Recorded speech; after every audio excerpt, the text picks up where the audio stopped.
కూడా వచ్చిన సంఘ బిడ్డలందరికీ ప్రభు నామములో వందనాలు తెలియజేసుకుంటున్నానండి. ఈ సంవత్సరం కూడా దేవుడు మరి నాకు 3వ మాట ఇచ్చారు పాస్టర్ గారు. ఏదన్నా ఇస్తారేమో అనుకున్నాను, మరి మళ్ళీ 3వ మాట చెప్పమంటే సరేలా అనుకున్నానండి. ఏదైనప్పటికీ దేవుని నామానికి మహిమ.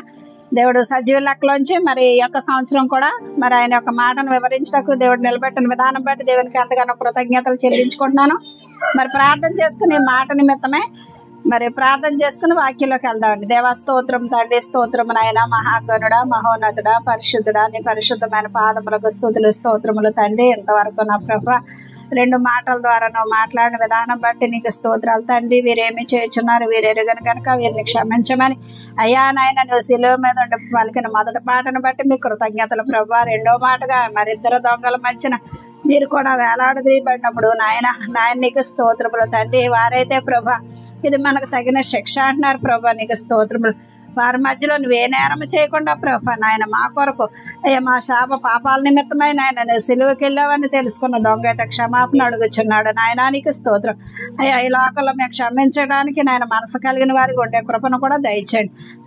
నీ దగ్గర నుంచి మేము నా ప్రభు క్షమాపణ కోరుకోవాలి తండ్రి, నీకు స్తోత్రములు.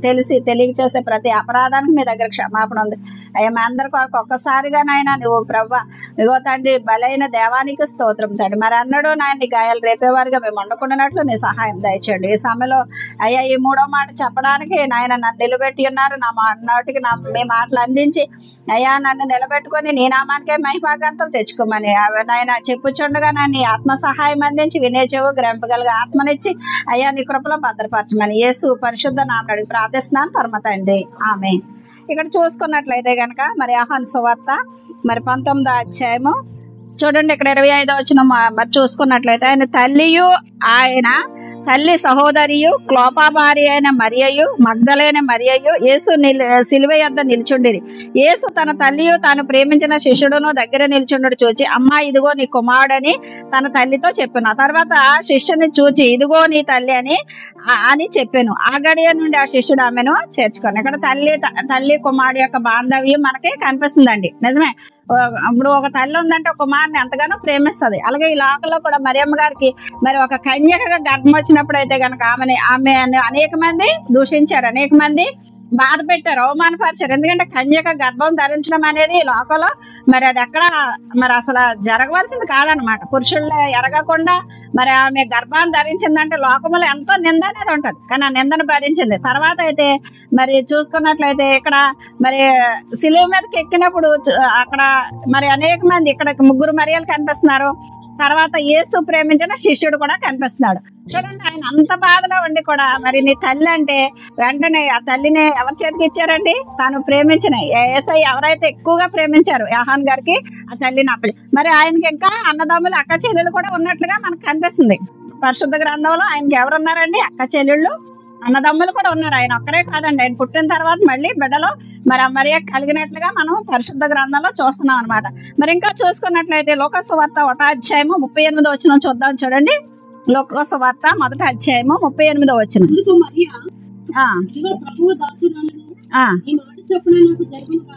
ఇది ఎక్కడ జరిగిందండి సంభాషణ?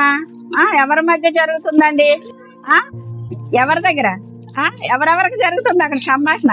మనకు స్పష్టంగా కనిపిస్తుంది. మరొకసారి చదవమ్మా 1వ అధ్యాయము.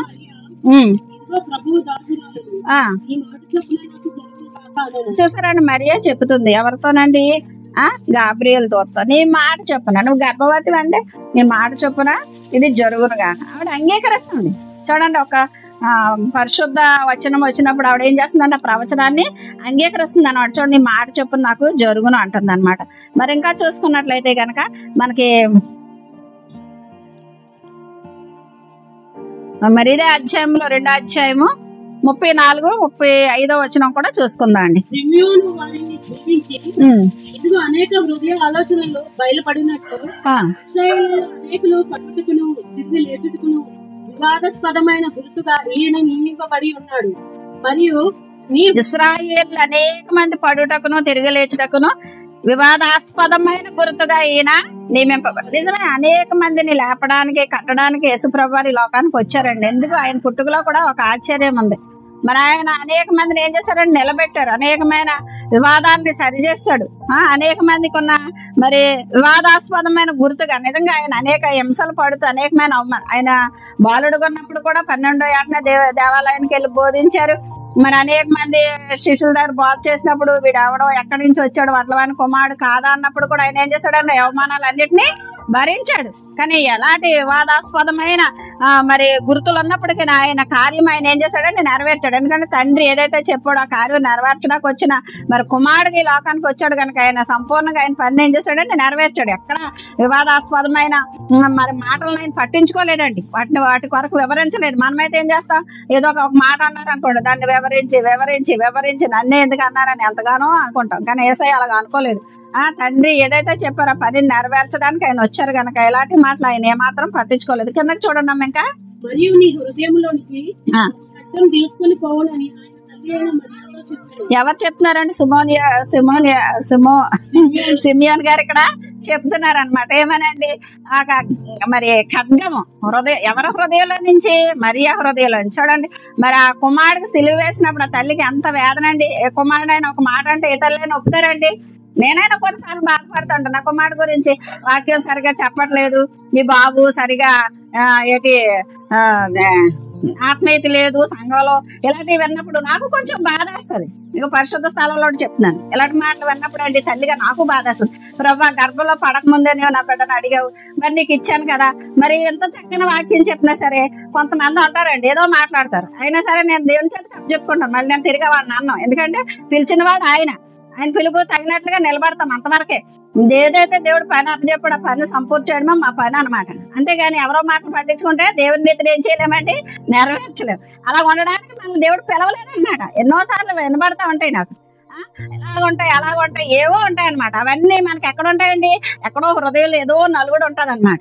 అలాంటి నలుగురిలో కూడా ఎవరికి అప్పచెప్పుకోవాలండి మన జీవితాన్ని? దేవుని కొరకు అప్పచెప్పుకోవాలి. ఎందుకంటే దేవుడు పిలిచాడు, ఒక బాధ్యత ఇచ్చాడు. ఆ బాధ్యతను మనం ఏం చేయాలి, నెరవేర్చాలి.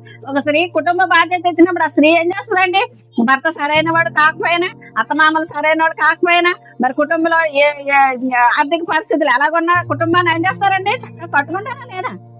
ఎంతో సామరస్యంగా కట్టుకుంటారు, చక్కగా నిలబడతారు.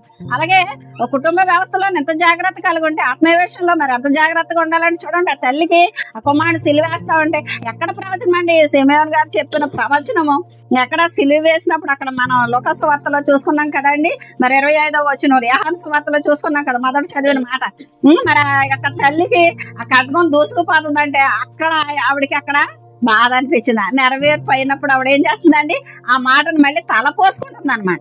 ఎందుకంటే ఇక్కడ ఈ సిమియోన్ గారు చెప్పిన మాట అక్కడికి వెళ్ళి జ్ఞాపం అనేది ఆవిడకి వచ్చింది అనమాట. చూడండి, ఆ కుమారుడు సిలువ వేసినప్పుడు ఆ యొక్క ఖడ్గం ఏటా దూసుకుపోద్దంటే చూడండి, అక్కడ తల్లి హృదయం ఎంత తల్లడిల్లిపోయిందో. తల్లడిల్లిపోయే సమయంలో కూడా యేసయ్య మరి ఆ తల్లి బాధ్యతను కూడా తీసుకున్నారండి. తల్లిని వదిలేయలేదు. అంత సిలువలో ఉండి అంత యాతన పడుతూ కూడా తల్లిని ఎవరికి అప్పచెప్పారండి? నేను లేకపోయినా నా తల్లిని నువ్వు చూసుకొని తను ప్రేమించి నా శిష్యుడికి అప్పచెప్పాడు. మనమైతే అటువంటి బాధ్యతలు కలిగి ఉంటాం. మన పిల్లలు అలా ఉండరండి, ఉండాలి. కుమారులైనా కుమార్తెలైనా ఏం చేయాలండి, వాళ్ళకి అవకాశం లేదనుకోండి ఎవరో ఒకరికి బాధ్యత అప్పచెప్పాలి.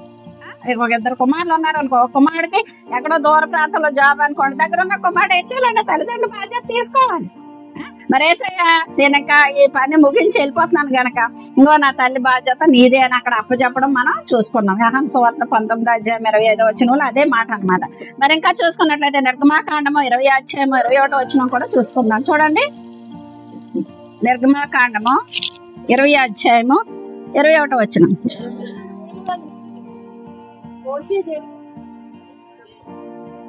చదువు అమ్మా. అది కాదురా, 20వ అధ్యాయము 12వ వచనం. 12వ వచనం.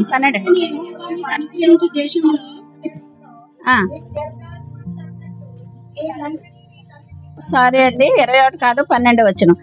నీ దేవుడైన యెహోవా నీకు అనుగ్రహించే దేశంలో, మనకి ఒక దేశం ఇచ్చాడు, భారతదేశం ఇచ్చాడు, మనకు ఒక గ్రామం ఇచ్చాడు, పట్టణం ఇచ్చాడు, ఒక ఇంటి పేరు ఇచ్చాడు, మనకు అన్ని ఇచ్చాడు. అయితే మనం అంటే అండి మరి దేవుడు అనుగ్రహించిన దేశంలో కానీ పట్టణంలో కానీ ఎక్కడున్నా సరే మనం దీవించబడాలి, దీర్ఘాయుషు కలిగి ఉండాలంటే మొదటగా చేయవలసిన పని ఏంటంటే అండి, తల్లిని తండ్రిని సన్మానం.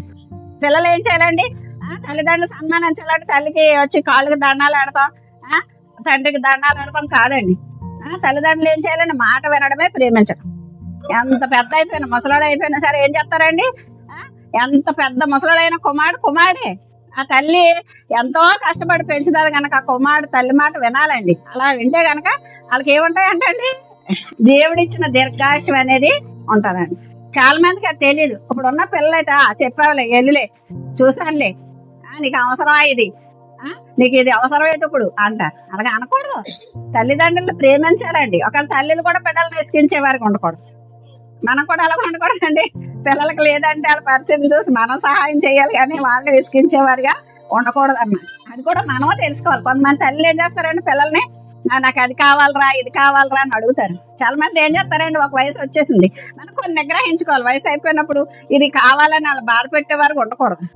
కొన్ని ఆధిక్యతలు వదిలేసి మనం కొన్ని తగ్గించుకోవాలి. కానీ యేసు ప్రభు వారు మరి తల్లిని ఎక్కడ విడిచిపెట్టినట్లుగా లేదు. ఆయన తండ్రి ఇచ్చిన ఆధిక్యతలు నెరవేర్చే కుమారుడుగా ఉన్నట్లుగా మనకు కనిపిస్తుంది. అందుకే ఇక్కడ కూడా మరి మోషే గారు కూడా తెలియపరుస్తున్నారు, మనం ఏ దేశంలో ఉన్నా ఏ పట్టణంలో ఉన్నా మనం ఎంత దీర్ఘాయుషవంతులు మగాలంటే కనుక తల్లిదండ్రులు ఏం చేయాలండి, సన్మానించాలి. ఈరోజు చిన్నపిల్లలైనా ఎవరి పిల్లలైనా తల్లి మాటలు ఏం చేయకూడదండి, తృణీకరించొద్దు. అదే దేవుడిచ్చిన బాధ్యత. ఖర్చు చూడండి, ఎఫెసీ పత్రిక 6వ అధ్యాయము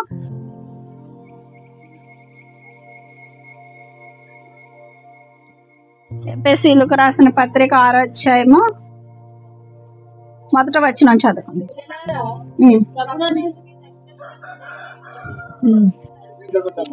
పిల్లలారా, పిల్లలు కూడా ఏం చేయాలంటండి, తల్లిదండ్రులకు విధేయులై ఉండాలంట. పిల్లలందరూ ఎంత పెద్దోళ్ళు అయిపోయినా సరే, పిల్లలకే చెప్పారు కదండి, మా పెద్దోళ్ళకి కాదని కాదు, మీకు పెళ్ళిళ్ళు అయిపోయినా సరే తల్లిదండ్రులకి ఎలాగ ఉండాలంటండి, విధేయులై ఉండాలి. దేవుడు ఇచ్చిన వాక్యాలండి ఇవన్నీ. ఎందుకంటే పరిశుద్ధాత్మ ద్వారా రాయబడిన పరిశుద్ధమైన మాటలు ఎక్కడా దొరకవండి. ఈ లోకస్తులకైతే అది తెలియదు. మనమైతే దేవుని పిల్లలు, దేవుని మందిరానికి వస్తున్నాం, వాక్యాలు వింటున్నాం. మనం చేయవలసిన పని ఏంటండి, మనకి దీర్ఘాయుషు కావాలంటే తల్లిదండ్రులు మరి సన్మానించాలంటే. ఇక్కడికి వచ్చేసరికి ఏమంటున్నాడు, పిల్లలారా మీరు తల్లిదండ్రుల మాట వినాలి. అది ధర్మం, దేవుడిచ్చిన ధర్మాలండి ఇవన్నీ. చాలా మంది ధర్మాలను ఏం చేస్తారని కొట్టేసుకుంటారు, సొంత నిర్ణయాలు తీసుకుంటూ ఉంటారు. అది చాలా తప్పు అనమాట. హిందీ వాళ్ళు ఒక్కలే చేస్తారు అలాంటి, మన తెలుగు వాళ్ళు ఎక్కువ చేయరు. ఈ ముసలిదానికి ఇది అవసరం ఏంటి, ఉండు వస్తారులే అని వెళ్ళిపోతారు. కానీ హిందీ వాళ్ళు అయితే అలా చేయరండి. నేను చూస్తాను కదా, అపార్ట్మెంట్లో ఉంటారు కదా, ఎంత పెద్దోళ్ళైనా నమస్తే దీది అని చెప్తారు, నమస్తే బాబీ అని చెప్తారు. ఎంత ఆఫీసర్లు అయినా సరేనండి, పొంగిల నమస్తే బాబీ అని చెప్పి వెళ్తా ఉంటారు. అది ఎందుకనండి అంటే పెద్దలకి వాళ్ళు గౌరవిస్తే మనకి దీవెన ఉంటుంది. నిజంగా వాళ్ళు అలాగే బతుకుతారండి. వాళ్ళ తల్లిదండ్రులు ఉంటారు చాలా ముసలాళ్ళు, వాళ్ళని ఇలా చేపట్టుకుని నడిపించుకొని చక్కగా తీసుకెళ్తారండి. వాళ్ళు నడవలేని పరిస్థితుల్లో నడిపిస్తారు, తెలియని పరిస్థితుల్లో తినిపిస్తారు, వాళ్ళకి జ్యూసులు చేసేస్తారు. ఎంత బాగా చూసుకుంటారో తల్లిదండ్రులు. మన తెలుగు వాళ్ళ దగ్గర అది లేదండి. అందుకే వాళ్ళు అంత ఉన్నతమైన స్థాయిలో ఉంటారు అంటే అంత ఉన్నతమైన స్థాయిలో ఉంటారు. నిజమండి, ఇది సత్యం. ఎప్పుడు పోతారా అని చూస్తారు. నిజమే, లేకపోతే మనకు బాగుంది స్వేచ్ఛ ఉంటుంది అనుకుంటారు. నేనైతే హిందీ వాళ్ళకి చాలా సెల్యూట్ కొట్టవచ్చు నిజంగా.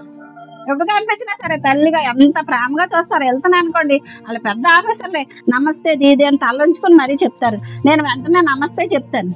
నేను ఎవరో వాళ్ళకి తెలియదు, కానీ ఒక తల్లిగా భావిస్తారు. అపార్ట్మెంట్లు అందరూ నమస్తే చెప్తారు. అదే దేనికే నేను నడిచే నడకవాడ బట్టి, నేను జీవించే విధానం బట్టి. ఎందుకంటే మనం పొద్దున్నేసి ఎక్కడికి వెళ్తారండి, మందిరానికి వెళ్తాం. మీరు ఎక్కడికి కరెక్ట్గా పని చేసుకుని వెళ్ళిపోతారని అడుగుతారు. ఎక్కడికి వెళ్తానండి, నేను దేవుని సన్నిధికి వెళ్తాను, నాకు ఇచ్చిన ఆధిక్యత అండి, నేను దేవుని పని చేయాలంటాను. వెళ్తారు మేడం, చక్కగా వచ్చేస్తారా అంటే, చక్క ఉదయమే మీరే బేగా పనులన్నీ చేసుకుంటారు అంటామండి. అలా చేసుకుంటున్నాం అంటే ఎవరిచ్చిన కృప అండి, దేవుడు ఇచ్చిన కృప. నా దేవునికే మహిమ. అది దేవుడు ఆరోగ్యం ఇచ్చిన కొద్దీ మనం ఆయన సన్నిధిలో గడపడమే మనకు ఆశీర్వాదం అనమాట. మన బిడ్డల కొరకు ప్రార్థించాలి. అలాగని నేను పిల్లల్ని ద్వేషిస్తే అది నాది పాపం. పిల్లల కొరకు ప్రార్థించాలి, వాళ్ళకి శ్రేయస్సు కోరి మనం జీవించాలి. మన ఒకళ్ళు చెప్తున్నారు అనమాట, మన మందిరంలోనే, నేను పేర్లు చెప్పనండి, ఆవిడ డ్యూటీకి వెళ్ళాలని ఉంది. వాళ్ళ పిల్లల్ని చూడడానికంటే నేను చూడలేను అంటుందండి. చాలా మంది ఏం చేస్తారండి, అమ్మ మా చీరను అలిగిపోద్దండి, పిల్లల్ని ఇంకా ఏం మొత్తం మా పిల్లల్ని పెంచాం, వాళ్ళు అలా చూసుకోవాలి, మాకెందుకు అంటారు. ఆ కూతురు పిల్లలనైనా చూడరు, కొడుకు పిల్లలనైనా చూడరు. నేను అలాగే అనుకోను. మా జెస్క అయితే ఎన్ని టార్చర్లు ఎడతాదంటే అన్ని టార్చర్లు ఎడుతుంది ఒక్కోసారి. అయినప్పటికీ కూడా అది నా బాధ్యత. దేవుడు అన్న మనవలు చూసే ధన్యత ఇచ్చారు. వాళ్ళకి పరిచర్య చేయాలి కనుక ఏది ఏమైనప్పటికీ వాళ్ళని ఒక క్రమశిక్షణలో పెంచడమే నా ధర్మ విధి అనుకుంటాను నేను. ఎందుకంటే ముసలి వయసు వచ్చినప్పుడు కూడా మనకి ఇచ్చిన ఆధిక్యతలు మనం కోల్పోకూడదంట. మన బిడ్డలు ఏం చేయాలంటే చూసే ధన్యత వచ్చినప్పుడు వాళ్ళని కూడా క్రమంగా, మన పిల్లల్ని ఎలా పెంచుకున్న వాళ్ళని క్రమంగా పెంచామనుకోండి, దేవుడు చూస్తాడు. ప్రతి దానికి దేవుడు విలువలను ఇస్తాడు. అందుకే మనం గమనించుకోవాలన్నమాట. అందుకే పిల్లలంట తల్లిదండ్రులు ఏం చేయాలంట అండి, ఇక్కడ చెప్తున్నాడు, పిల్లలను ప్రభు నందు మీ తల్లిదండ్రులకు పిల్లలు ఎవరైనా సరే అనుకుంటారు పిల్లలేనండి, పిల్లలని చెప్పాడు అనుకుంటారు. నువ్వు కూడా ఎంత ఎదిగినా సరే తల్లి స్థానం ఎవరికి రాదంట. తల్లి లేనప్పుడు తెలుస్తుంది ఆ బాధ ఏంటి. చాలా మంది తల్లి తండ్రి లేని వాళ్ళు చూడండి. ఇప్పుడు శ్యామ్ కుమార్ గారు వాళ్ళ మిసెస్ ఇద్దరు ఒకే సంవత్సరంలో కరోనాలో చనిపోయారు. ఆ పిల్లలైతే ఇప్పుడు ఎంత బాధపడుతున్నారు. ఆ తల్లిదండ్రులు అదే సంఘంలో వాళ్ళ తల్లిలాగా ఉన్న అమ్మాయిని చేసుకున్నాడు అబ్బాయి, పెద్ద అబ్బాయి. కానీ ఆ తల్లి లేని తోటి వాళ్ళకి చాలా ఉందండి. అనేక మంది వచ్చి వాళ్ళని మందిరం లాక్కోవడానికి లేకపోతే ఇంకేదో చేయడానికి ప్రయత్నించారండి. అయినప్పటికీ దేవుడు వాళ్ళని విడిచిపెట్టలేదండి. ఆ చిన్న వయసులో చాలా చిన్న పిల్లలండి, వాళ్ళు ఒళ్ళులంటే వచ్చేసినాయి. చాలా చిన్న పిల్లలు అలా దేవుని పరిచర్యలు అలా చేస్తున్నారు. తండ్రి ఏదైతే మిగిల్చి వెళ్ళారో ఆ పనిని జరిగించడానికి చక్కగా మరిద్దరు అన్నదమ్ములు కలిసి సేవను జరిగిస్తున్నారు అన్నమాట. ఎందుకంటే బాధ్యత. ఈ రోజు నా తల్లిదండ్రులు లేరని కాదు, దేవుడి సన్నిధికి వెళ్ళారు. ఎక్కడికి వెళ్ళారు? నా ప్రభు దగ్గర ఉన్నారు. ఆ మిగిలిన పని మేము చెయ్యాలని ఆ ఇద్దరు కుమారులు కూడా ధైర్యంగా దేవుని పరిచర్య చేస్తున్నారు. ఆ స్థానాన్ని తీసుకొని కష్టమైన నష్టమైన పరిచర్య సంఘస్థులు కూడా వాళ్ళకి సహకరించారు. అది దేవుడి దీవెన. ఇప్పుడు తల్లి లేని స్థానం వాళ్ళ తల్లులు కాబట్టి సంఘం అందరూ సహకరిస్తారు. దీవెనలో సంఘానికి ఉండదండి, ఉంటాయి. ఎందుకంటే ఈ లోకంలో తల్లిదండ్రులు ఒక్కొక్కసారి దేవుడు పిలిపోస్తే వెళ్ళిపోవాలి. కానీ మిగిలిన వారు ఏం చేయాలండి? తల్లులుగా నిలబడాలి పిల్లల కొరకు. ఓ దైవజనుడిని ఇచ్చాడంటే ఆ దైవజనుడికి మనం ప్రేమించి సన్మానిస్తే మనకు దీవెన ఉంటుంది. ఒక కాపరి, గొర్రెల కాపరిగా ఉంచాడు దేవుడు. మరి ఆ కాపరి ఉన్నప్పుడు ఆ కాపరిని మనం ఏం చేయాలంటే ప్రేమించాలి. దైవజనుల మాట లోపడాలి. లేదా దేవుని ఎక్కడున్న మనిషి మాట మనం వినకపోతే దేవుని మాట ఏమంటామండి? ఎక్కడున్న తల్లిదండ్రులే చూడకపోతే పనుల తండ్రి మాట ఏమంటామండి? మనం వస్తున్నాం, వ్యర్థమైపోద్ది. మన భక్తి వ్యర్థమైపోద్ది, మనం చేసే యాగాలు వ్యర్థమైపోతాయి. అలా ఉన్న అప్పుడు హిందువులు ఉన్నారంటే చక్కగా ఏం చేస్తారండి? 40 దినాలు వాళ్ళు ఒక దీక్ష పొందుతారు. మనకి దీక్షలు ఉంటాయి. మన దీక్షలు కూడా సఫలమవ్వాలి, ఆశీర్వాదాలు చూడాలంటే మనం ఏది చెయ్యాలని చెయ్యండి. అంత శ్రమలో ఉండి ఒక బాధ్యత, తల్లి బాధ్యతను మర్చిపోకుండా యేసయ్య ఇదిగో నీ తల్లి అని వాళ్ళు చూపించగానే శిష్యులు అక్కడ ఉన్నాయి 3 మరియులు చూపించగానే ఇదిగో నా తల్లి అనగానే వెంటనే ఎవరి చేతిలో పెట్టాడండి? ఆ తల్లిని తను ప్రేమించిన శిష్యుని చేతిలో పెట్టాడు. చూడండి, అంత బాధలో ఉండే తల్లి బాధ్యతను ఆయన ఏం చేయలేదు, వదిలిపెట్టలేదు. అలాగే మనం కూడా బాధ్యత లేని మనుషులుగా ఉండకూడదు. ఇంకా జంతువులకి మనకి ఏంటి తేడా ఉన్నాయండి? ఒక్కొక్క చచ్చిపోతే కుక్కలన్నీ బోబో బోబో అంటాయి. బాధపడితే అన్ని కుక్కలో చేరతాయి. ఒక్క కాకి చచ్చిపోయినానికి ఎన్ని కాకులు తెలుస్తుందండి? అటు స్వరంతో అట్ల భాషతో అన్ని కాకులు వస్తాయి. అలాగే మనం కూడా సహోదరులమండి. ఒకరికొకరు ప్రేమించుకోవాలి, ఒకరికొకరు సన్మానించుకోవాలి, ఒకరికొకరు గౌరవించుకోవాలి. ఏదైనా లోటుపాట్లు ఉంటే వాక్యం ద్వారా సరి చేసుకుంటే మన అంత గొప్ప వాళ్ళు ఉండరు అనమాట. ఎక్కడికి వెళ్ళినా మనకి ఈ మాటలు దొరకవు, ఒక మందిరాల్లోనే దొరుకుతాయి. నేర్చుకోవాలి. పరిశుద్ధ స్థలాలకు వచ్చినప్పుడు పరిశుద్ధుల సంఖ్యలో మనం ఉండాలి. మనం పిల్లలమే, ఎప్పటికీ పిల్లలమే. ఎవరి పిల్లలమే అంటే దేవుని పిల్లలు. అదే దేవుని పిల్లలం కనుక అపోసరైన పౌలు గారు పిల్లలు అని రాశాడు. అతను అన్న పిల్లలకేనండి తల్లిదండ్రుల మాట వినాలని పిల్లలు దబ్బా బాధేయడం కాదు, పెద్దలు మనమే అనాలండి. మనమేంటి తల్లిదండ్రులు ఏం చేయాలండి? ప్రేమించాలి. ప్రేమిస్తే దేవుడి దీవెనలు చూస్తాం. మార్కు సువార్త 7వ అధ్యాయము 11వ వచనం.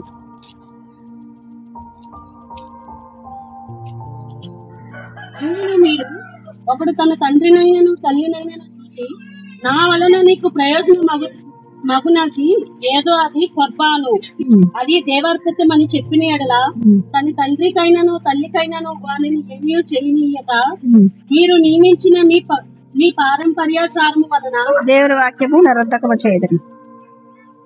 దేవుని వాక్యము నిరర్ధకము చేయదు. ఇక్కడ 11వ వచనములో మరి మార్కు సువార్త మరి 7వ అధ్యాయం 11వ వచనములో ఇక్కడ మరి చూసుకున్న వాక్యం ఏంటంటే 10వ వచనం నుంచి చూసుకుంటే నీ తల్లిదండ్రులను గణపరచనని తండ్రినైనను తల్లినైనను దూషించే వానికి మరణశిక్ష విధించబలని మోషే చెప్పాను కదా. అయినను మీరు ఒకడు తన తండ్రినైనను తల్లినైనను చూచి నా వలన నీకేమి ప్రయోజనం అవుతున్నది ఏదో అది కొర్బాను అనగా దేవార్పితం అని చెప్పిన ఎడల తన తల్లినైనను తండ్రినకైనను వారిని ఏమీయో చెయ్యనీయక. చూడండి, ఇక్కడ చూసుకున్నట్లయితే కొర్బాన్ ఆ కాలంలోనంట తల్లిదండ్రులకి ఏం చేసేవారంటే అంతా కొంత ఇచ్చేసి మరి దేవుని మందిరాల్లో ఇదిగో మీకు ఎంత చెల్లిచ్చేస్తున్నా, మీ మట్టికి మీరు బ్రతకండి అని. ఇప్పుడు ఏమున్నాయండి? అనాథాశ్రయాలు ఉన్నాయి, ఓల్డ్ అండ్ హోమ్స్. మరి ఇప్పుడు వృద్ధుల ఆశ్రమాలు ఉన్నాయి కదండి. మరి వృద్ధాప్య ఆశ్రయంలో ఎట్టేస్తున్నారు. ఏం చేస్తారు? మేము అమెరికాలో ఉన్నామండి, మా భార్య చేయలేదు, మా భార్య ఎంప్లాయీ, మా తల్లిని చూడలేదు, మా తండ్రిని చూడలేదు, నాకు ఎంప్లాయీ కనుక మాకు ఎవ్వరికి చేయడానికి లేదు కనుక వాళ్ళు తీసుకెళ్ళి ఎక్కడ పెడతామండి? కొంత ధనం మా దగ్గర ఉంది కనుక ఆ ధనం ఇచ్చేసి వృద్ధాశ్రమంలో పెట్టేస్తే వాళ్ళు అయితే దైవాత్మితం. ఎందుకంటే ఆనాడు కూడా శిష్యులు అలా చేశారు కదా అనుకుని అలాగా ఈ కాలంలో కూడా అలాగ వచ్చేసింది. అలాగే మనం చేయకూడదండి. మరి తల్లి ముదిమ వచ్చే వరకు నీ తల్లిని ఏం చేయొద్దు అంటాడు జ్ఞానైన సొలొమోను సామెతల్లో. మర్చిపోవద్దు అంటున్నాడు. ముసలితనం అందంటే వాళ్ళని ఏం చేయాలంటే ఆదరించాలండి, సంరక్షించాలండి. అయ్యా వాళ్ళ పిల్లలు వాళ్ళ పక్కన ఉండాలని చూసుకుంటారు. ఉంటారా లేదా? చనిపోయే స్థితిలో కొన్న కొడుకు వస్తే బోర్డు చెప్పరు చూపు చచ్చిపోవాలనుకున్న వాళ్ళు కూడా చాలా మంది ఉంటారు. ఆ సమయం వరకు నా పిల్లలు నాతోనే ఉండాలనుకుంటారు. మనకు ఆరోగ్యం ఉన్నంతసేపు మన పిల్లల కొరకు ఎలా కష్టపడతామో మనకు అనారోగ్యం వచ్చినప్పుడు కూడా మన పిల్లలు మనతో ఉండాలనుకుంటారు. ఆ తల్లిని తీసుకెళ్ళి ఆ వృద్ధాశ్రమాల్లో పడేస్తాలు ఎంత బాధపడతారంటే తల్లిదండ్రులు. అయితే అనుకుంటాం మనకు డబ్బు ఉంది కదా పర్వాలేదు ఇచ్చేద్దాం అనుకుంటాం.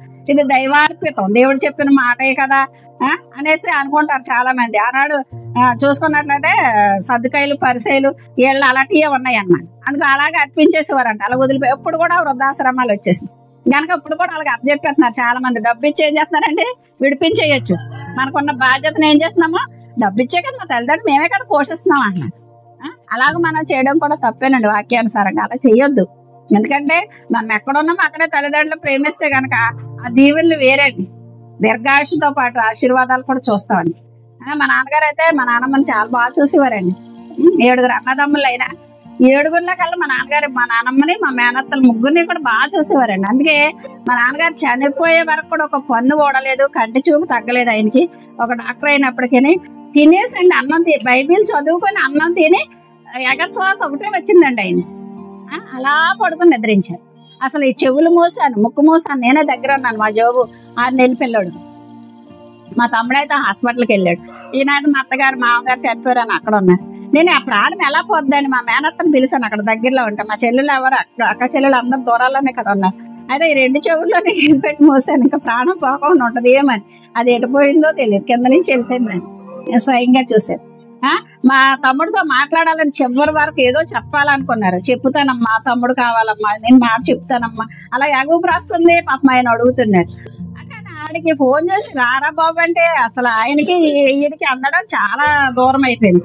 లాస్ట్ చెప్దామని మరి ఏం దాచిపెట్టారో ఏమన్నాయో నాకు తెలియదు. కానీ హాస్పిటల్ గురించే కొన్ని అది ఆయన హాస్పిటల్లో కోర్టు కేసారు. ఆయన పేరునే ఉందండి. అవన్నీ బిడ్డకు చెప్తాం కావాలి. ఒకగానే 2 కొడుకులు కదా, ఆడు పెద్దోడు కదా, వీడికి కొంచెం జ్ఞానం ఉందని అప్పుడు 9వ తరగతి పిల్లలే, పెద్ద వయసు కాదు.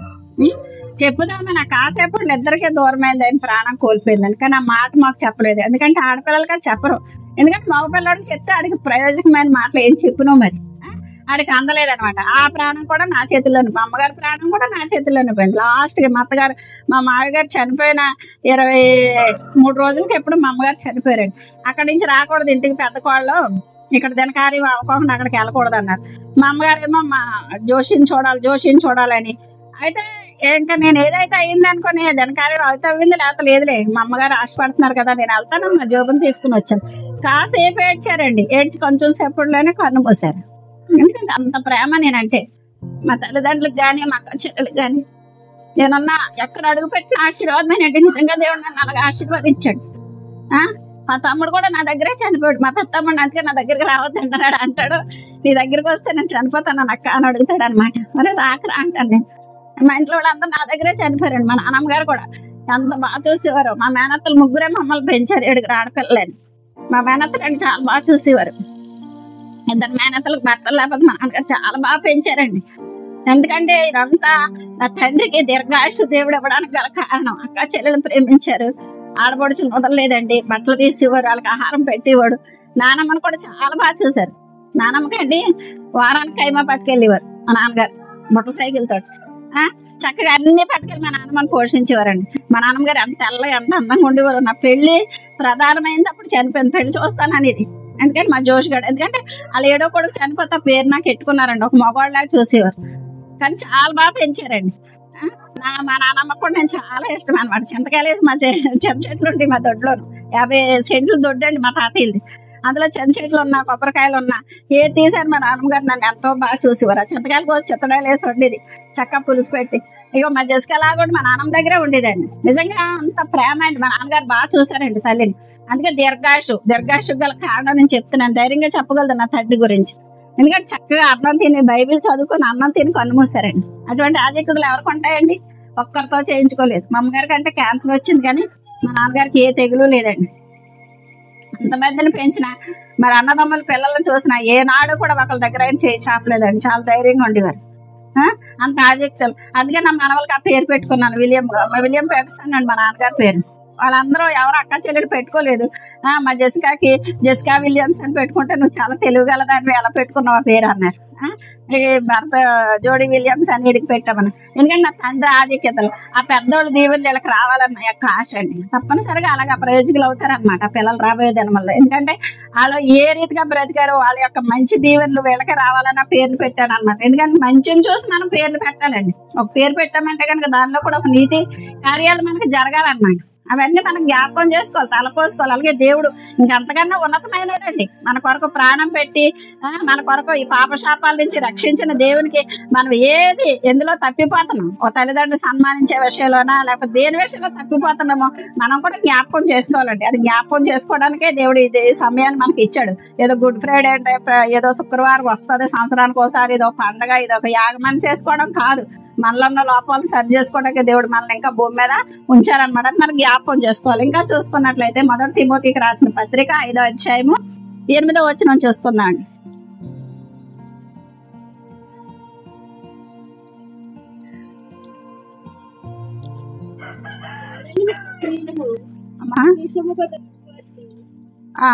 చదవరా ఒకసారి 1 తిమోతి. సంరక్షింపకపోయిన ఎడల వాడు విశ్వాస త్యాగము చేసిన వాడై అవిశ్వాసి కన్నా చెడ్డవాడై ఉండు. ఎవడైనా స్వకీయులను సొంత వారిని, సొంత తల్లిదండ్రులు అవనివ్వండి, అక్క చెల్లెళ్ళు అవనివ్వండి, వాళ్ళు ఏం చేయకూడదంట, వదిలిపెట్టకూడదంట. మనం ఎవరిని వదిలేస్తామండి? ఇంట్లో వాళ్ళు పెట్టించుకో, మీదిలో వాళ్ళు అందరితోనే ప్రేమిస్తాం. ఏ లాభం అండి? మొదట నీ ఆడపిల్లలు ఇద్దరికి నేను పెళ్లి చేస్తానండి, ధైర్యంగా చెప్పగలుగుతాను. మా మధ్య భార్య చచ్చిపోతే కుమారుని పెంచుకున్నాను, వాడైతే నాకు అందలేదు. కానీ మళ్ళీ నా మధ్యకి మళ్ళీ పెళ్లి చేశాను, మళ్ళీ 2 పిల్లలు పుట్టారు. ధైర్యంగా చెప్పగలుగుతాను. ఎందుకంటే ఈరోజు మా ఆడపిల్లలు కూడా నన్ను ప్రేమిస్తారు. ఎందుకంటే కొన్నిసార్లు నేను గద్దిస్తాను, ఒకసారి శిక్షిస్తాను. వాళ్ళ కోపం అనిపోయి కొన్ని రోజులు మాట్లాడుకోలేదు మేము. తర్వాత మళ్ళీ వాళ్ళు తప్ప అలా తెలుసుకున్నాను. అప్పుడు వచ్చిన అమ్మానే పిలుస్తారు. మా పెద్ద ఆడబట్టు అయినా అమ్మ అని పిలుస్తుంది ఎప్పుడు. ఎందుకంటే ఆ స్థానంలో వాళ్ళకి పెళ్లి చేస్తాను నేను చిన్న వయసులో. వాళ్ళ వయసు నా వయసు 1 సంవత్సరం ఏదో తేడా ఉంటుంది మా ఆడబట్టి. అయినా అన్ని చేశాను, భార్య భర్తలుగా నిలబడి పురుళ్ళు వేసాను, అన్ని పెట్టాను, సార్లు పెట్టాను, అన్ని పెట్టాను. నా వస్తువులే అమ్మేసుకున్నాను నేను వాళ్ళ కొరకు, నా తల్లి ఇచ్చినవి. అయినా కానీ ఏ రోజు నన్ను వాళ్ళు తక్కువగా ఎప్పుడుగా బాగానే చూస్తున్నారు, ప్రేమగాని వచ్చేయోధన అంటారు. కానీ నా పిల్లల వదిలేసి నేను ఎక్కడికి వెళ్ళగలుగుతానండి? ఏదైనప్పటికీ మన స్వకీయులను ఏం చేయకూడదు అంటే వదిలిపెట్టకూడదంటే ఇక్కడ వాక్యం సెలవిస్తుంది చూడండి. మళ్ళీ ఒకసారి చదువుకుందాం. ఎవడైనా స్వకీయులను విశేషంగా తన ఇంటి వారిని సంరక్షించకపోయిన ఎడల వాడు విశ్వాస త్యాగము చేసిన వాడే అవిశ్వాస కన్నా చెడ్డవాడే. మనం ఏం చెప్తున్నాం అంటే విశ్వాసం అని చెప్పుకొని విశ్వాసం కంటే చెడ్డోళం అయిపోతామండి. అవిశ్వాసం సంఖ్యలోకి వెళ్ళిపోతాం. విశ్వాసం అని చెప్పుకొని కుటుంబాలను ఏం చేయాలంట? సంరక్షించాలంట. మన కుటుంబాన్ని మనం ఏం చేయాలంటే కట్టబెట్టుగా చూడాలి. ఒక ఆడపిల్లలు ఇంటికున్నారంటే ఆడపిల్ల ఏం ఆశిస్తుందండి తల్లి దగ్గర నుంచి? ఇంట్లో ఒక అన్నదమ్ముడు దగ్గర నుంచి ఏం ఆశిస్తుందండి? సంవత్సరానికి ఏమన్నా వచ్చి ఏర్పడతారేమో, నా పుట్టింటేళ్ళు పిలిచి ఏమైనా భాగ్యం ఇస్తారేమో అని ఆశపడతారు. అంతేనా? ఇంకేమన్నా ఆశిస్తారా? కొంతమంది ఆడపిల్లలు ఉన్నారంటే ఆస్తులు ఏమంటారు లేదు, కానీ కొంతమంది పిల్లలు అయితే ఆశించరు. కొంతమంది పిల్లలకి ఏం కావాలి? నా అన్నదమ్ముడు పిలిచి చేరేస్తాడేమో అని అంటారు కదా. నాకు 5 అన్నదమ్ములు కానీ నాకు చేరవట్లేదు, ఒకళ్ళన్నా పిలవరని. అలాగా ఉండకూడదు. అవిశ్వాసాలు కంటే చెడ్డవారికి ఉండకూడదు. పిలిచి ప్రేమతో వదిలైనా సరే పిలిచి పెట్టాలండి, అది బాధ్యత. అలా ఉండకపోతే మనం ఎవరి మాట అండి? విశ్వాసులు కాదు, చెడ్డవారు మాట. అవిశ్వాసాల కంటే తక్కువ వారమంట. అలా ఉండకూడదంట. విశ్వాస జాబితాల్లోకి వెళ్ళాలంటే మన జీవితాలు సరి చేసుకోవాలి. ఎందులో తప్పిపోతున్నా మనం సరి చేసుకోవాలండి. ఇంకా చూసుకుందాం చూడండి. సామెతలు 23:22 వచనం. 23వ అధ్యాయం 22.